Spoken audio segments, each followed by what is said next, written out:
Greetings YouTube, Clarissa and I here again, and it's been a while, I know.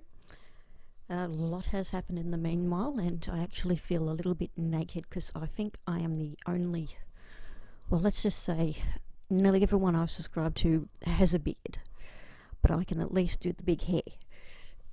Anyway, got a few things I want to cover.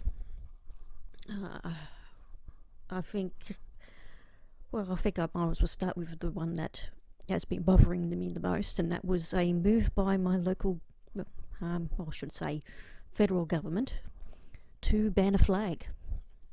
What flag, you're asking? Well, the flag in question is what is known as the Eureka flag, or the Union flag. The key word I think you probably picked up on is Union. It is the flag used by the Australian unions. But the problem is, and that's really what they want to do, they want to ban that flag being flown at building sites. And this is the Australian Building and Construction Commission that want to bring in this ban, the ACCC. Or ABCC, ACCC, something different. Anyway, the problem with banning this flag is, first and foremost, it's made more people want to wave the flag. And two, it's the actual history of the flag. What is this flag? Where did it come from?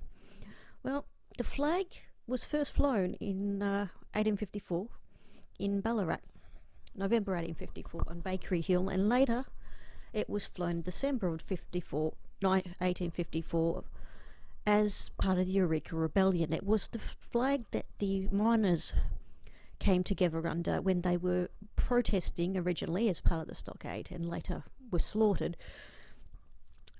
The unjust taxes. I mean, the taxes were basically more than what the miners were earning, and it kept them from living, basically. And the redcoats, the British, were the ones enforcing, and that was how it all came about. Of course, I got a message.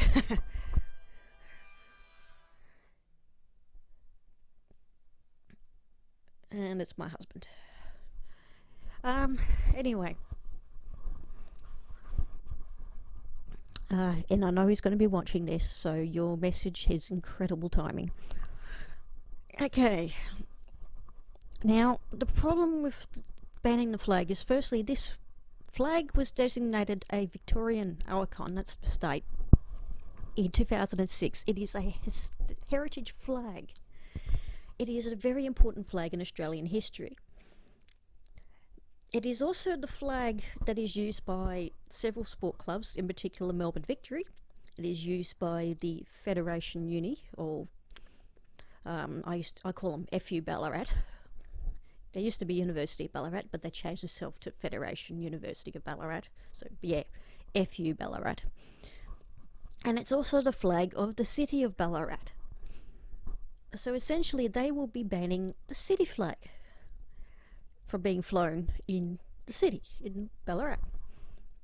Now, there is a couple of other versions of the flag that I should probably point out. There is a version where it's got a red background rather than the navy blue.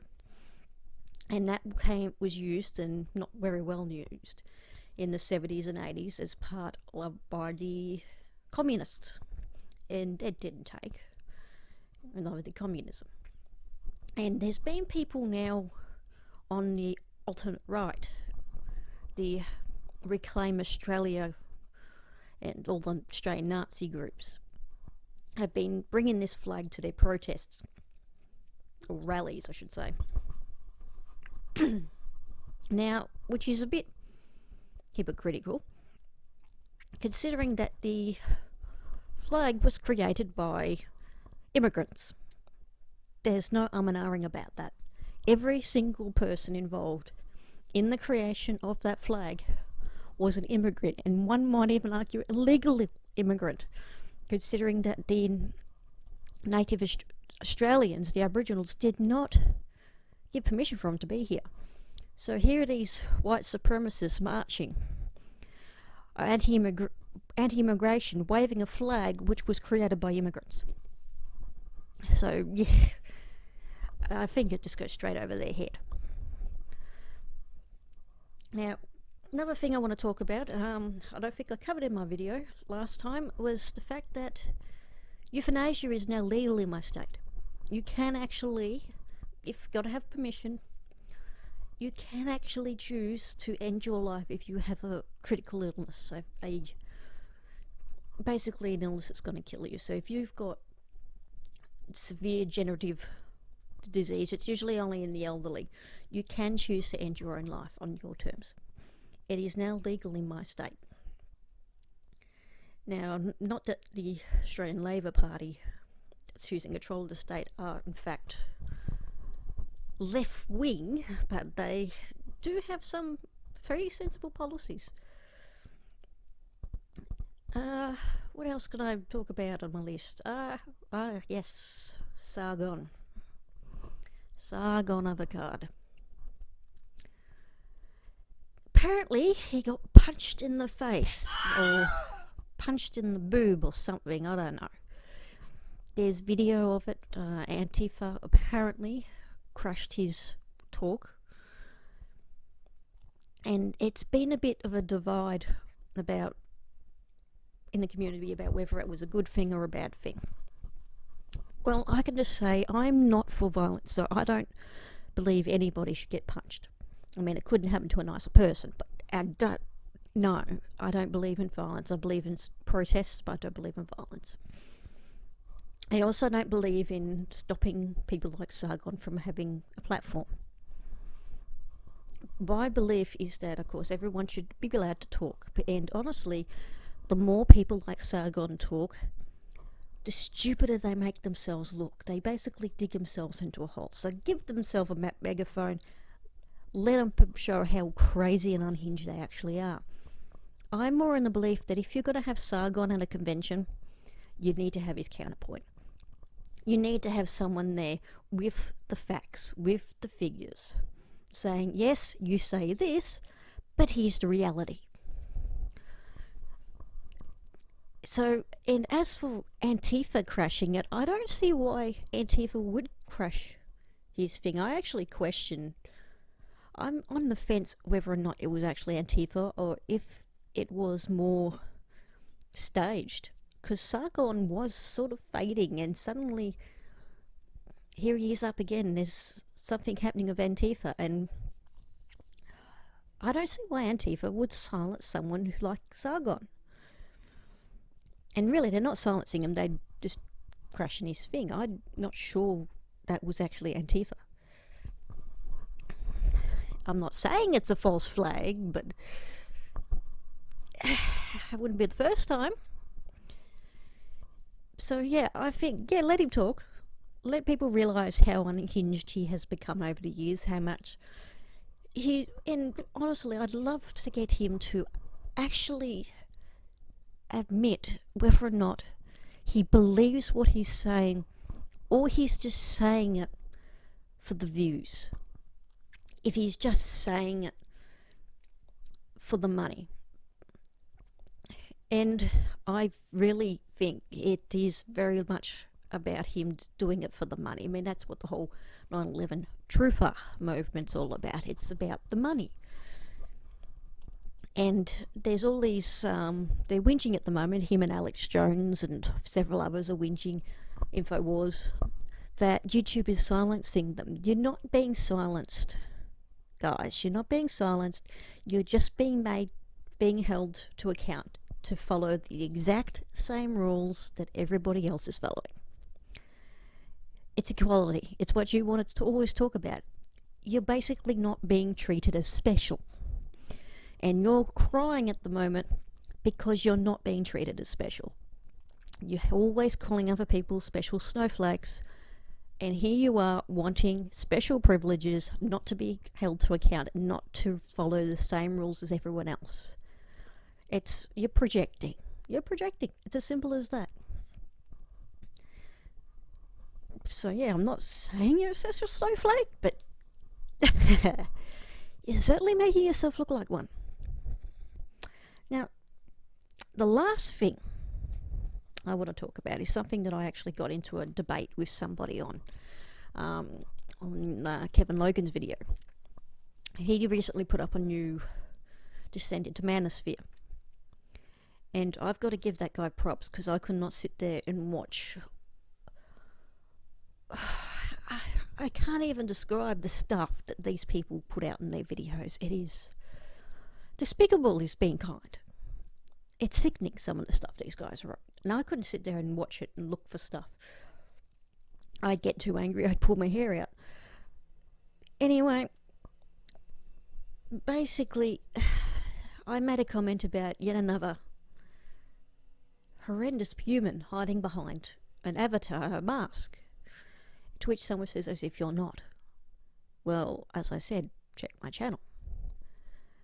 And then they basically said to me, well, if you want to get doxxed, it's your fault. It doesn't matter if our face is up or not. If someone wants to dox us, they're gonna dox us. You could have never put your face anywhere on the internet, and people will still dox you if they want to. And I mean, even in the case of Sargon, he got doxed by his own people. His own fans doxed him. And it's the same with a lot of these internet celebrities. It's their fans that get their information out there. It's not the people, the detractors, and not the haters. It's the fans. And I can understand some people hiding their faces. I mean, if you're a Chinese blogger who's counter to the government, God, you're not going to be just hiding your face. You're going to be using a voice modulator, because you can get prison time. There are countries where if you have a dissenting opinion to the government, you can legitimately be thrown in prison. I mean, look at Russia as well, is another one. I mean, Pussy Riot protested in a church and did hard labour. That's the reality. But in America, Australia, Britain, where most of the commentators, most commentators come from those three, we don't. We actually have freedom of speech to a degree. If I was still working, this is where a caveat comes in. If I was still working, there is a law saying that as a public servant, which I used to be, I cannot put up certain things, particularly in my professional degree. Now, I don't work for the government anymore. I'm not a public servant, because I was a teacher. I'm not anymore. Then there would be reason to hide my face. But I'm not. And I contemplated doing it, of doing videos not showing my face.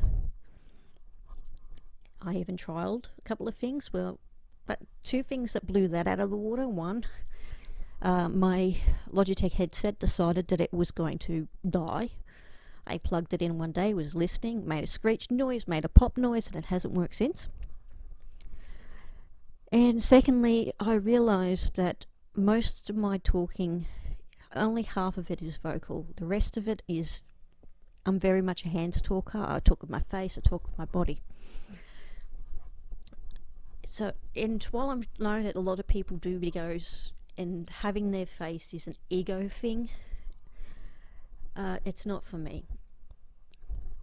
It's not about the ego for me. It's about, I feel like being more honest and direct and personal by showing my face and having you guys listen. Now, I don't know why anyone would want to dox someone like me, but it could happen. I haven't said anything that's controversial or could get myself in trouble, which is why I think a lot of these people on the alt-right do hide their faces. That's why I made the comment. A lot of these people do hide their faces because they know what they are saying is disgusting. It is homophobic, it is misogynistic, it's racist, anti-Semitic. It's just, they're disgusting human beings. And they don't want people to recognise who they are. They could lose their jobs for being such disgraceful people. And it's also noticed that a lot of these people, they hide behind specific masks. I mean, there's a trend to hide behind, have the suits. I've noticed suits with a mask, or there's always a lot of guns involved. Even Sargon uses a ancient, well, honestly, he's probably doing a disservice to actual Sargon of the card. But there's a reason why they have the masks, and one is to try. It's to hide who they are, because they know who. If people knew who they were, they'd be in trouble. Because they're such despicable people, and probably if you met them in the street and you're chatting to them, they'd be fine. They'd be fine. They'd probably come across as lovely, but by hiding behind the anonymity, and I've slaughtered that word, they're free to say all these disgusting, hateful things. And it is harder to lie if you can see somebody's face. So I think, yeah, these guys aren't hiding because they're going to get thrown in prison. They're hiding because they know what they're saying is disgusting and wrong. And they can get away with it because they're hiding. And I think that's probably where I'm going to leave the video. I'm nearly at 20 minutes and I don't want to go over that this time. My last one was too long. Hopefully I will do another video with less of a gap than last time. If you've noticed the jitter, I'm actually sitting in the bedroom at the moment. Reason I haven't done a video for a while too is because my laptop screen has detached itself from the base. It's a free range screen, you could say. It's just held on by the cable. And on top of that, my actual adapter for my microphone here, while the microphone's still working, the audio died because my cat seemed to have one of my cats got tangled in it apparently and pulled it apart and ripped that bit out of the board. Because everything I have turns to shit, basically. If I have anything electronic, I mean, my computers, they just fall apart. Everything I own just falls apart, and it's not like I'm rough of it. It's just, well, let's just say if you've got a laptop, your hinge is gonna go. If your motherboard doesn't go, which my motherboard hasn't gone, but if your hard drive doesn't go, which mine has, your hinge is gonna go. And I'll just say, on this computer here, I've had to replace the hard drive. I've had to replace the power port where it plugs in. I've had the hinges fixed once. It's been a mess. It's an Asus and it's a mess. Anyway, I'm going to leave it here, and I will hopefully see you sooner with less of a gap between videos. I don't know what I'm going to be like between videos, that's the problem. So I will catch you next time.